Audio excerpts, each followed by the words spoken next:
ప్రియులారా, చిన్ననాటి నుండి నన్ను వేధించిన ఒక విచిత్రమైన విషయాన్ని మీ ముందు పెడతాను. మా ఇంటి దగ్గర అండి చావుల మధువు అని ఒక మధువు ఉందండి. దాని పేరే చావుల మధువు అండి. విశాఖపట్నంలో ఎవరు చచ్చిపోయినా ఆ మధువు కింద వెళ్ళి తీసుకెళ్తారండి. మీదన రైలు ట్రాక్ మీదన ఉన్నది రైలు పట్టాలండి, వంతెన. ఆ కింద నుంచి తీసుకుని వెళ్తారు. అప్పుడు నా వయసు అండి సుమారు 8 సంవత్సరాలు 9 సంవత్సరాల వయసు అండి. 3వ తరగతి 4వ తరగతి చదువుతున్నాను ఆ రోజుల్లో. రోడ్డు ప్రక్కన మా ఇల్లు ఉండేది. బాజా భజంత్రులు వినబడేవి. ప్రతి చావుకి ముందు ఎక్కువ చావులకి బాజా భజంత్రీలు చావు డప్పు మోగిస్తూ తీసుకొస్తారు శవాన్ని. కొందరు పడుకోబెట్టి తీసుకొస్తారు, కొందరు కూర్చోబెట్టి తీసుకొస్తారు, మన వాళ్ళైతే మూసేసి తీసుకొస్తారు. రకరకాలు కదండి ఉంటాయి. మన వాళ్ళు పాటలు పాడి పెట్టులో పెట్టేసి మూసేసి తీసుకెళ్తారు. హైందవ సోదరులు అయితే కొందరిని పడుకోబెడతారు, కొందరిని కూర్చోబెడతారు. ఈ శవాలు డప్పులు వినిపించగానే పరిగెత్తుకొని వచ్చేవాడినండి. డప్పులు వినిపించగానే బయటకు వచ్చి గుమ్మాలో కూర్చునేవాడినండి. కొంతమంది వాయిస్తున్నారు డప్పులు ముందు, కొంతమంది నాణ్యాలు పైసలు జల్లుతున్నారు, మరి కొంతమంది ఏడుస్తున్నారు ముందు, మరి కొంతమంది వెనకాతలు ఏడుస్తున్నారు. ఏంటోనండి నా మనసులో ఒక రకమైనటువంటి కలవరం బయలుదేరింది. ఏంటి నువ్వు ఇలాగా ఏడుస్తున్నారు, తీసుకెళ్ళిపోతున్నారు అని నడుచుకుంటూ ఒకసారి వెళ్ళానండి. చిన్నపిల్లని కదా, ఆశ చూడాలని. అక్కడికి వెళ్ళేసరికి ఎన్నో కర్రలు పేర్చారు. కర్రల మీద అతన్ని పడుకోబెట్టారు. నిశ్చేష్టుడైపోయాను. మాట లేదు, నా నోట మాట లేదు. అలా చూస్తూ ఉండిపోయాను. ఏంటి వీళ్ళంతా ఏడుస్తున్నారు? అతని మీద ఉన్న చర్మం అంతా కరిగిపోయి నీళ్లులా కారిపోతుంది. 2 గంటల్లో 2-3 చెంబులకు పట్టేంత బూడిద మిగిలింది. ఇంతేనా మానవ జీవితం? మానవ జీవితం ఇంతేనా? ఇంక దీని తర్వాత బ్రతుకంటూ ఏమీ లేదా? చిన్ననాడే ఏ తల్లిదండ్రుల కడుపున పుట్టాం. ఊహ తెలిసిన తర్వాత ఎన్నో ఆలోచించాం. వయసు వచ్చిన తర్వాత ఎన్నో చేశాం. వయసు అయిపోతున్నప్పుడు చావుకు దగ్గరైపోతున్నాం. అంటే కాలి బూడిదైపోవటం, పూడ్చిపెట్టి మట్టిలో కలిసిపోవటం మానవ జీవితంలో సంభవిస్తున్నాయి. తరువాత ప్రశ్నగానే మిగిలిపోయింది నా గుండెల్లో. ఈ ప్రశ్నను ఛేదించాలి, ఈ ప్రశ్నకు జవాబు కావాలి. ఒక షాప్కి వెళితే, ఒక టీవీని కొంటే 1 సంవత్సరం గ్యారంటీ ఇస్తున్నాడు. ఒక ఫ్రిడ్జ్ కొంటే 5 ఏళ్ళు వారంటీ ఇస్తున్నాడు. ఈ దేహానికి ఉపయోగపడే ఏ వస్తువు అయినా మార్కెట్లోకి వెళ్ళి కొనుక్కోవాలనుకుంటే అన్నిటి మీద వారంటీ గ్యారంటీ ఇస్తున్నాడు. మరి మానవ జీవితం, దీనికి ఏమి గ్యారంటీ లేదా? కొన్ని కంపెనీలు గ్యారంటీ ఇస్తున్నాయి, కొన్ని కంపెనీలు గ్యారంటీ ఇవ్వటం లేదు. ప్రియులారా, గ్యారంటీ ఇచ్చే కంపెనీలు, ఎక్కువ కాలం గ్యారంటీ ఇచ్చే కంపెనీలు ఏమైనా ఉన్నాయా? అవి కూడా ఉన్నాయండి. లైఫ్ లాంగ్ గ్యారంటీ అని చాలా కంపెనీలు చాలా వస్తువులు తయారు చేస్తున్నాయి. అంటే ఆ కంపెనీ వాడే ఆ పదార్థం, ఆ కంపెనీ వాడే ఆ సరుకు చాలా శ్రేష్టమైనదన్నమాట. అలాగే ఈ మానవ దేహాన్ని మనిషి చేయలేదు, దేవుడే చేశాడు. ఆ చేసే పనిలోకి ఒకసారి మనం వెళదాం. దేవుడు చేసే ఆ పనిలోకి మనం వెళదాం. ఆ పనిలోకి వెళితే రహస్యం తేలుతుంది. ఒక వస్తువు తయారీలో కంపెనీని బట్టి రేటు పెరుగుతుంది. సోనీ కంపెనీ అనుకోండి, టీవీ కొన్నా, డివిడి కొన్నా, ఏది కొన్నా చాలా ఖరీదైన వస్తువు అండి అది. ఆ కంపెనీ రేట్ అలాంటిది. కార్లు ఎన్నో ఉన్నాయండి ప్రపంచంలో, ఎన్నో కార్ల కంపెనీలు. కానీ బెంజ్ కార్ అంటూ ఒకటి ఉందండి. అది చాలా ఖరీదైన కార్ అండి, గ్యారంటీ, కంపెనీ పేరు అలాంటిదండి. అలాగే చెవర్లెట్, అలాగే టొయోటో, ఇలా గొప్ప గొప్ప కంపెనీలు ప్రపంచంలో ఉన్నాయి. ఆ కంపెనీల పేరే గొప్పవి. అంటే ఆ కంపెనీ నుంచి వచ్చే వస్తువు కూడా నమ్మకమైన వస్తువు. అంటే కల్తీ సరుకు ఏది వాడరని, ప్రజలను మోసగించే మెటీరియల్ అందులో ఉండదని, గ్యారంటీ ఇవ్వబడే వస్తువులు అందులో వాడబడతాయని ప్రజలకు ఒక మంచి అభిప్రాయం కలిగింది ఆ కంపెనీల మీద. మనుషుడు చేసే వీటికే ఇన్ని ఆధారాలు ఉంటే, ఆలోచన ఉంటే, గ్యారంటీ అండ్ వారంటీ ఉంటే, ఈ మానవ దేహాన్ని చేసిన దేవుడు అసలు ఎందుకు చేశాడు? ఎందుకు మట్టిలో కలిసిపోవాలి? ఎందుకు కలిసిపోవలసి వచ్చింది? వీటి మూలాల్లోనికి మనం వెళ్ళాలి. ఏదైనా ప్రారంభంలోకి వెళితే కానీ ఏ విషయమైనా మనకు తెలియదండి. నాకు మనవరాలు ఉంది, మీటింగ్ వచ్చింది, మీటింగ్లో ఉంది. ఇప్పుడు పుట్టిందన్న ఆనందం చాలా ఎక్కువ అండి మాకు. ఎందుకంటే నా కుమార్తెకు వివాహం చేసి 17 ఏళ్ల తర్వాత ఆ బిడ్డ పుట్టింది. చూస్తుండగా బిడ్డ మా కళ్ళ ముందు తెలుపైపోతుంది. తెల్లగా అయిపోతుంటే వాళ్ళ నాన్న నల్లగా ఉన్నాడు కనుక జాన్సన్ గారు నా ప్రక్కన ఉన్నారు. అమ్మాయి మనవరాలు తెల్లగా అవుతుందని ఆనందించమే తప్ప ఒక భయంకరమైన వ్యాధి ఆమెలో ప్రవేశించిందన్న సంగతి మాకు తెలియదండి. ఆ వ్యాధి ఏంటో తెలుసా? ఆమె రక్తంలో ఉన్నటువంటి తెల్ల కణాలు చచ్చిపోతున్నాయి. హెమోగ్లోబిన్ తగ్గిపోద్ది, ఎర్రదనం పోతుంటుంది. ఎక్కువ బియ్యం తిన్న వాళ్ళకి, రక్తం తక్కువగా ఉన్నవాళ్ళు పాలిపోయినట్టుగా కనబడతారు మనకి. అనిమిక్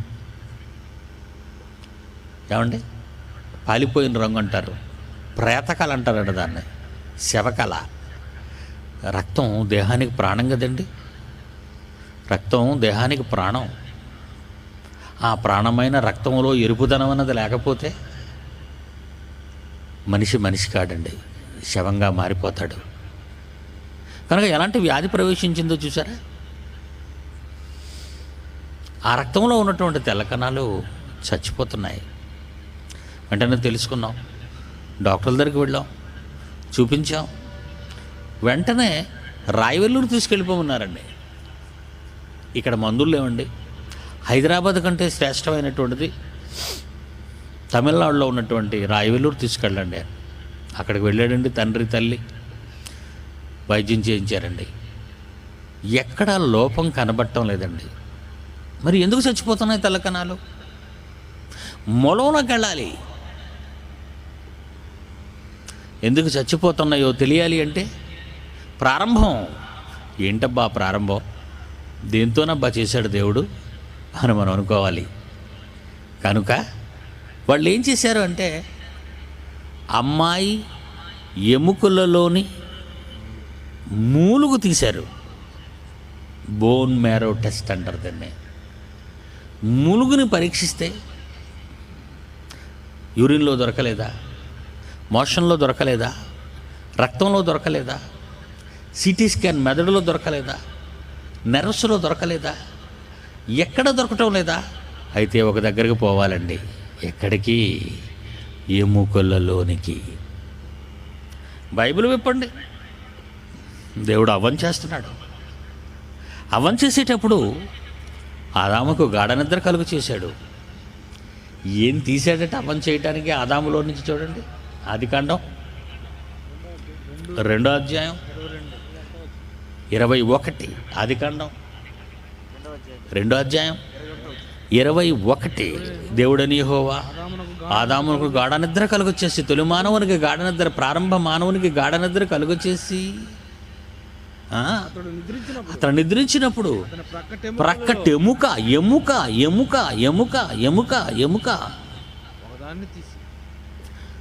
ఎముకను తీశాడట. సంపూర్ణ ఆకారంలో ఉన్న లోపాలు, ఆకారంలో ఉన్న నగిషీలు, ఆకారంలో ఉన్నటువంటి గుణాలు తెలియాలి అంటే అక్కడికి వెళ్ళాలండి. ఎముకలలోని మూల్గులలోనికి వెళితేనే తప్ప ఈ మానవ సమాజానికి తప్పు ఎక్కడ జరుగుతుందో శరీరంలో తెలియదు కదండి. Very good. బైబిల్ ఎంత గొప్పదో చూసారా? ఈరోజు ఆమె ఎముకలలోని మూలుగును తీశారు. అదండి అవసరం. ఏమండి, ఈ ఆకారాన్ని అంతటిని ఎవరు చేశారు? ఆయన మాట ఆయనే ఆయనే ఆయనే ఆయనే చేశాడు కదండి. యోబు గ్రంథం 10వ అధ్యాయం 8వ వచనం. యోబు గ్రంథం 10వ అధ్యాయం. నీ హస్తములు తండ్రి, దేవుడా కన్న తండ్రి, నీ చేతులు నాకు అవయవ నిర్మాణము చేశాయి.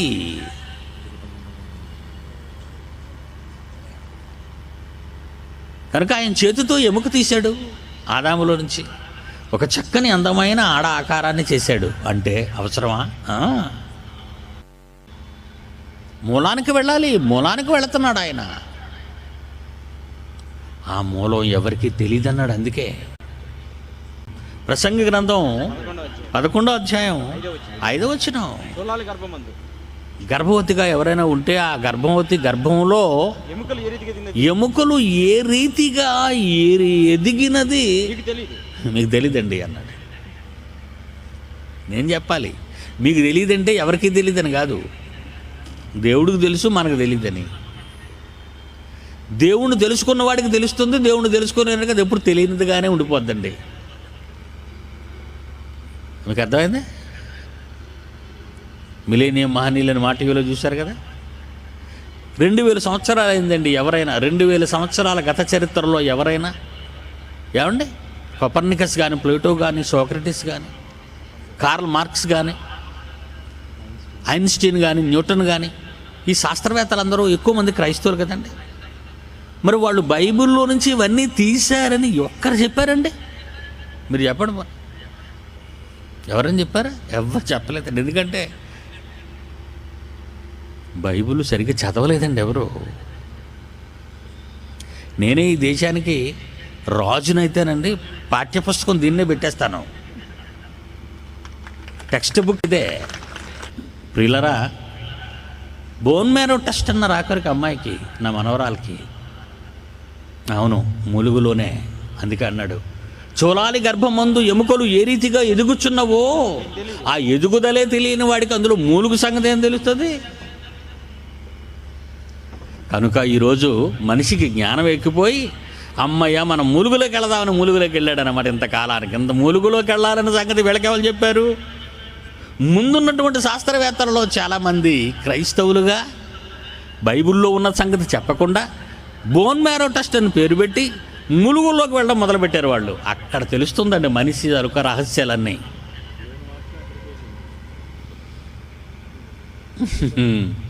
ఇంకా మంచి మాట చదువుతారా మీరు? చాలా సంతోషిస్తారండి చదివితే. బైబిలుకు తెలియని రహస్యం అంటూ లేదండి. తెలుసా మీకు? మీరు ఎప్పుడు చదివిందే మీ కళ్ళ ముందు దొరుకుతుంది. రాయిపెక్కు అనుకున్నారు దాన్ని, కానీ అది డైమండ్. అది హెబ్రీ పత్రిక 4వ అధ్యాయం 12. మీ చేతిలో ఉందే పుస్తకం, దేవుని వాక్యం. అది గాలి మాటలు కావు, గాలివాడు చెప్పిన మాటలు కావు, గాలికి తిరిగేవాడు చెప్పే మాటలు కావు అవి. మీ చేతిలో ఉన్న పుస్తకం ఏంటో తెలుసా?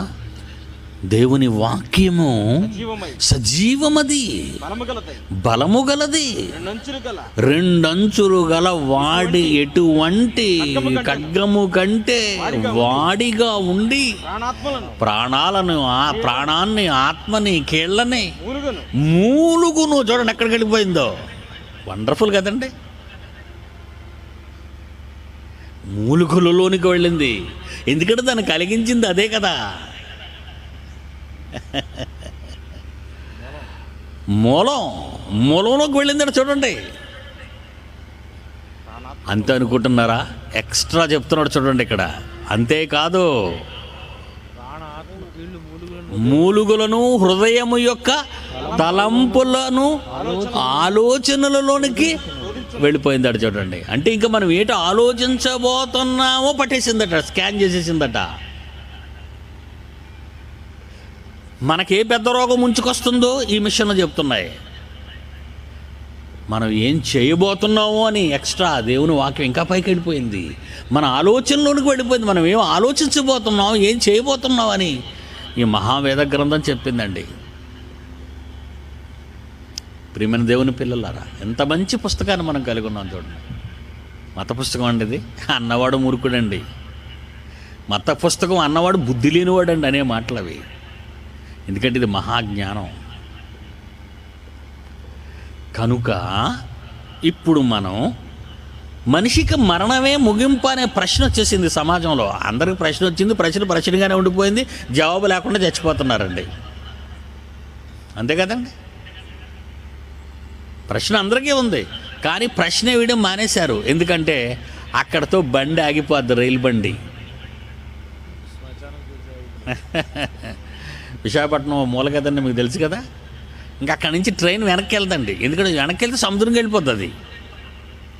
బంగాళాఖాతం ఉంది కదండి, మాకు గట్టి ఎలాగ వెళ్తుంది, మళ్ళీ వెనక్కి తిరిగి రావాలి. కనుక అక్కడ డెడ్ లైన్ అన్నారు, దాన్ని డెడ్ లైన్ అన్నారు. అందుకే దాని పేరు. దారి చచ్చిపోయిందని అర్థం. దారి చచ్చిపోయింది. మన దారి ఏమనక గోదావరి అంటారు. మందారి చచ్చిపోద్ది. ఎక్కడ ఆగిపోద్ది? వెళ్ళి శ్మశానం. అదేనా ముగింపు? ఇంకంతేనండి ముగింపు అండి. అంతేనా? ఇంకంతేనండి, మరి ఇంకేం లేదు. అయిగోండి, ఆయన సంపాదించిన కార్లన్నీ వెనకాతలు వస్తున్నాయి, ఆయన సంపాదించిన బస్సులన్నీ వెనకాతలు వస్తున్నాయి, ఆయన బంధువులందరూ చూడండి శవ వెనకాతలు వస్తున్నారు. వీళ్ళంతా ఎంతవరకు వస్తారండి? శ్మశానం వరకే కదండి. Dead line. ప్రపంచం అంతా అక్కడితో ఆగిపోయిందని నీకు ఆలోచించడం మానేసింది. ఎండలు కాసేదెందుకురా? అప్పుడు జవాబు చెప్పారు వీళ్ళే. ఏమని? మబ్బులు పట్టేటందుకురా. తర్వాత మబ్బులు పట్టేదెందుకురా? ఒరే, మబ్బులు పట్టేదెందుకురా? వర్షం కురిసేటందుకురా. బాగుంది కదండి జవాబు. వండర్ఫుల్గా ఉన్నాయి జవాబులు అండి. తర్వాత ప్రశ్న జవాబు, ప్రశ్న జవాబు, ప్రశ్న జవాబు. తర్వాత ప్రశ్న, వర్షం కురిసేది ఎందుకురా? పంటలు పండేటందుకురా. పంటలు పండేయడం ఎందుకురా? కడుపులు నిండేటందుకురా. వండర్ఫుల్ క్వశ్చన్ అండి, 100 మార్కులు. కడుపులు నిండేటెందుకురా? మనుషులు బ్రతికేటందుకురా. మనిషే బ్రతుకుడు ఎందుకురా? ఏమండి? ఆఖరిసరిగా చచ్చేటందుకురా. ఎందుకు చచ్చావాలిరా? ఇంకా ప్రశ్న లేదండి. నాకు తెలీదురా. ఆగిపోయింది ప్రపంచం అక్కడతో. ప్రపంచం ఎక్కడ ఆగిందో అక్కడ మొదలెట్టాలి కదండి మనం. శాస్త్రం ఎక్కడ ఆగిపోయిందో అక్కడ మనం మొదలెట్టాలండి. జ్ఞానం ఎక్కడ ఆగిపోయిందో అక్కడ మనం మొదలు పెట్టాలండి. మరి దట్ ఈజ్ బైబుల్. ఏనైనా ప్రసంగి 10వ అధ్యాయం 14. కలుగబోనది ఏదో మనుషులు ఎరుగక ఉండినను బుద్ధిహీనులు విస్తారంగా మాట్లాడతారు. ఏమంటే అందు గురించి అక్కడ అన్నాడు, జ్ఞానులకు జ్ఞానిన సొలొమోను గారు కదండి రాశారు ఇది. ఆయన అంటున్నాడు, నరుడు చనిపోయిన తరువాత ఏమి జరుగునో ఎవరు తెలియజేతురు. అంటే అప్పటికి ఎవరు లేరన్నమాట తెలియజెప్పడానికి. అదే కదండి, సమాజానికి అర్థం కాలేదు కనుక ఎవరొకరు ఇప్పుడు చెప్పాలి. అక్కడతో ఆగిపోయేది కాదు, తర్వాత ముందుకు పోయేది చాలా ఉందని. ఏమండి 8వ అధ్యాయం 7వ వచనం, ప్రసంగి 8వ అధ్యాయం 7వ వచనం అదే రిపీట్ చేశాడు. మళ్ళీ చూడండి, ప్రసంగి 8వ అధ్యాయం 7వ వచనం, సంభవింపబోవునది నరులకు తెలియదు, అది ఎలాగు సంభవించునో వారికి తెలియజేయు వారెవరు? ఎవరు? మీరే. మరి మీరేమని చెప్తున్నారా? మీరేం చెప్పలేదు కదా. మరి ఎలాగా? మరి మీ గురించి క్రీస్తు పూర్వం 900 సంవత్సరాల క్రితం సొలొమోను గారు ఈ మహాజ్ఞాన గ్రంథాన్ని రాశారు, మీరే చెప్పాలని. మరి చెప్పారా? చెబుతున్నారా? తర్వాత మంచి మాట మరొకటి చూద్దామండి. ప్రసంగి 3వ అధ్యాయం 22. తమకు తమకు తరువాత జరుగుదానిని చూచుటకై నరుని నరును తిరిగి లేపుకొని పోవువాడెవడును లేకపోవుట నేను చూడగా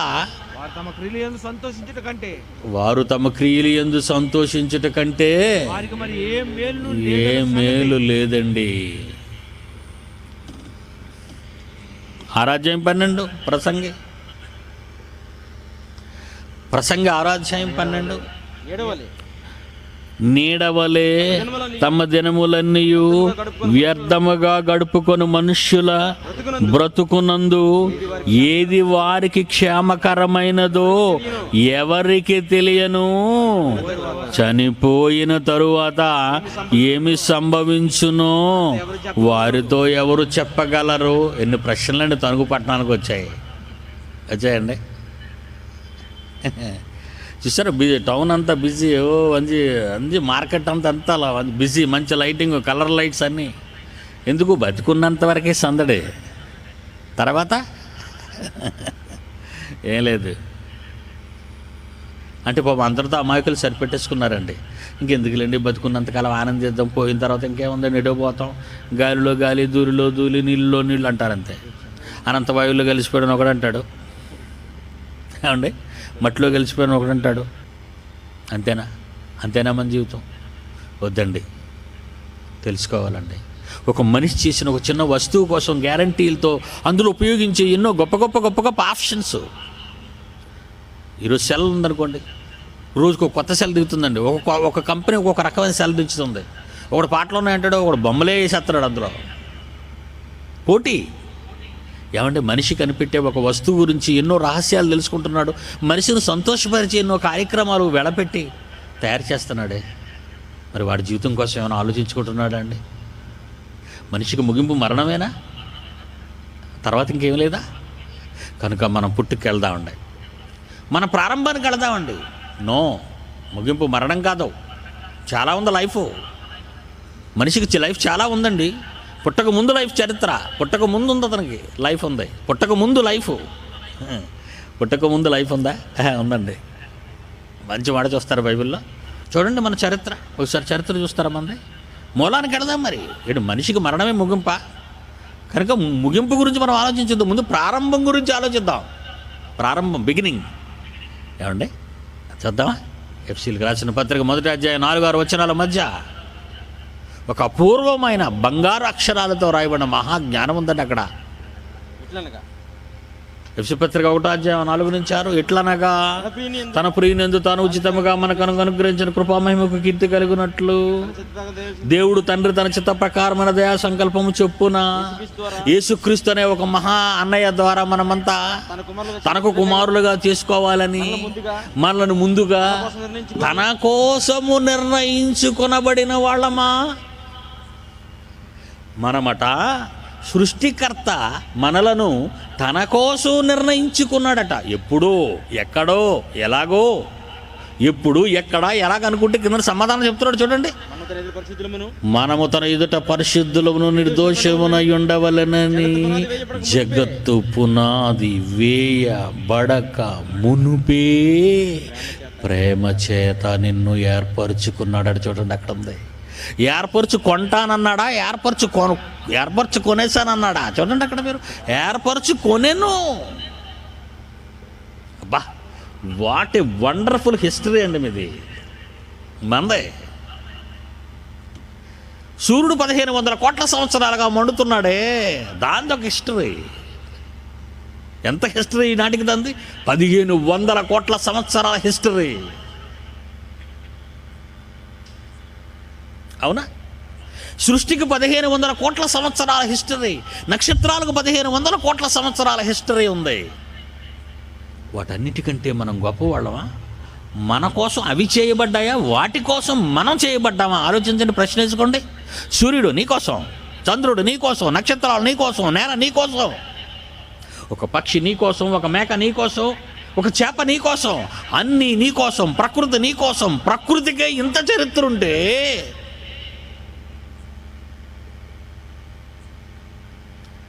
నీ నెత్తిన ఉన్న ఆకాశము, వెలుగు, చంద్రుడు, నక్షత్రాలు, సూర్యుడు, నీ కాళ్ళకుందున్న నేల, నీరు, అనంత విశ్వంలో అపురూపమైన రూపాన్ని కలిగిన నీవు, వీటికంటే ముందుగా నిన్ను కోరుకున్న నీ కన్న తండ్రి అయిన దేవుడు జగత్తు పునాది వేయబడక మునిపేనుంది. చూడండి, ఇది నీ హిస్టరీ. ఏమనుకుంటున్నారు మీరు? నాకు మరణం ఏంటండి బాబు? నాది ముగింప. ఎక్కడుంది ముగింపు? ప్రారంభం. ఎప్పుడూ నాది ప్రారంభం. ఎన్ని వందల కోట్ల సంవత్సరాలైనా నాది ఇంకా ప్రారంభమే. అంత మంచి జీవితమా మంది? అవును, అవును. మరి ముగింపుకు వచ్చేసారండి మా వాళ్ళందరూ. బుర్రలేని దద్దమ్మలు అవన్నీ. ముగింపు చేసేసారు. మరి ప్రశ్నలు వేసిన తర్వాత రావడం, ప్రశ్న జవాబులు రావు, ఏం చేస్తావు మరి?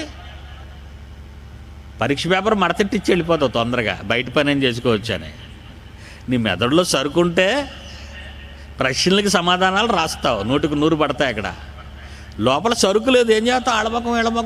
ఆళ్ళమకం చూస్తుంటావు. తెచ్చిన కాగితాలు ఇప్పుకోవడానికి అవకాశం లేదు. ఇంకా ప్రశ్న పేపర్ అయినా తిరిగి ఎక్కించితే బాగుంటుంది, తెల్లకాయ తినడం బాగోదని. అది ప్రపంచానికి తెలిసింది. కానీ క్రైస్తవుడిగా నీకు తెలిసింది మహాజ్ఞానం. రాయాలంటే చాలా ఉంది, చెప్పాలంటే చాలా ఉంది. చరిత్ర, ఎన్నో వందల కోట్ల సంవత్సరాల నాటి చరిత్ర నీది నాది అని రాయబడింది. చూస్తారా? జగత్తు పునాది వేయబడక మునుపే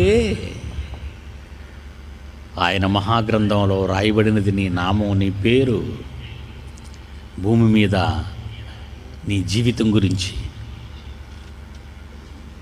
139 కీర్తన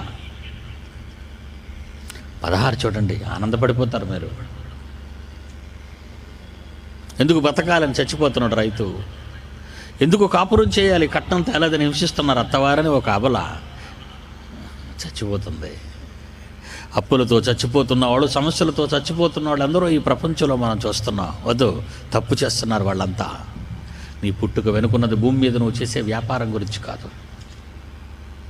నువ్వు పుట్టుక వెనుక ఉన్న పరమార్థం నీ భర్తతో నువ్వు కాపురం చేయటం కాదు. చూడండి అన్నమాట. 139 కీర్తన 16. నేను పిండముగా ఉన్నప్పుడు తండ్రి నీ కన్నులు నన్ను చూచాయి. నియమింపబడు దినములలో ఒకటైనను నాకు రాకమునిపే నా దినములు అన్నీ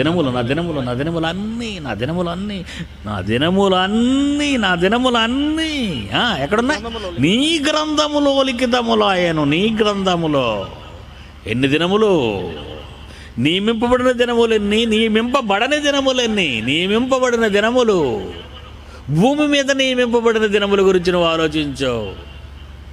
భూమి మీద తరువు చాలించడం గురించి ఆలోచించావు. కానీ భూమికి పుట్టక ముందు నీకున్న దినములు, సృష్టి పుట్టక ముందు నీకున్న దినములు, సృష్టి నాశనం అయిపోయినా, సృష్టిలో నువ్వు చచ్చిపోయినా నీకున్న దినాలు, అబ్బో చాలా ఉంది.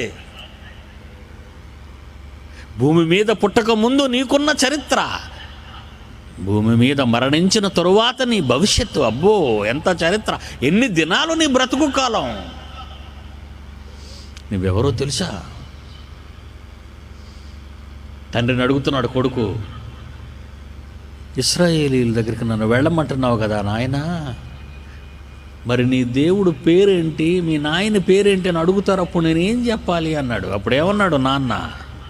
ఉన్నవాడను అని చెప్పు అన్నాడు.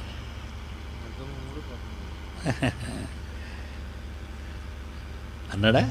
నిర్గమాకాండం 3:14 ఉన్నవాడను, ఉన్నవాని నుండి వచ్చిన వారు మీరు, పుట్టక ముందు ఉన్నవారు, పుట్టిన తరువాత భూమి మీద ఉన్నవారు, చనిపోయిన తరువాత ఉండవలసిన వారు.